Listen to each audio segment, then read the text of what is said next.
ये वही वीडियो है जिसके सामने आने के बाद से ताजमहल प्रशासन में हड़कंप मचा है। एक शख्स ताजमहल के गार्डन में नमाज पढ़ रहा था। इस घटना के सामने आने के बाद हिंदुवादी संगठन गुस्से में हैं और उन्होंने इस युवक पर कार्रवाई की मांग की। हिंदू संगठनों का कहना है कि ऐसी घटनाएं आस्था नहीं बल्कि व्यवस्था की नाकामी की वजह से सामने आती हैं। जब पाबंदी है तो आखिर इस प्रकार की गतिविधि क्यों? ये किसे चुनौती देना चाहते हैं? इस घटना से ताजमहल प्रशासन सवालों के घेरे में है।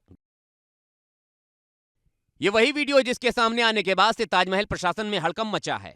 एक शख्स ताजमहल के गार्डन में नमाज पढ़ रहा था। इस घटना के सामने आने के बाद हिंदुवादी संगठन गुस्से में हैं और उन्होंने इस युवक पर कार्रवाई की मांग की। हिंदू संगठनों का कहना है कि ऐसी घटनाएं आस्था नहीं बल्कि व्यवस्था की नाकामी की वजह से सामने आती हैं।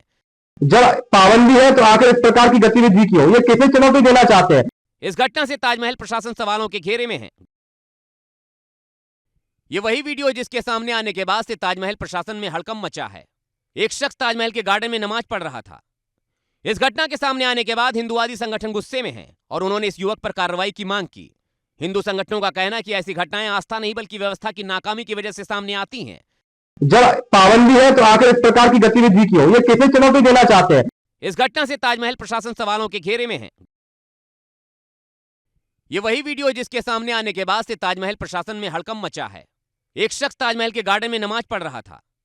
इस घटना के सामने आने के बाद हिंदुवादी संगठन गुस्से में हैं और उन्होंने इस युवक पर कार्रवाई की मांग की।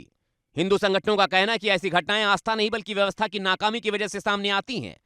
जब पाबंदी है तो आखिर इस प्रकार की गतिविधि क्यों? ये किसे चुनौती देना चाहते हैं? इस घटना से ताजमहल प्रशासन सवालों के घेरे में है।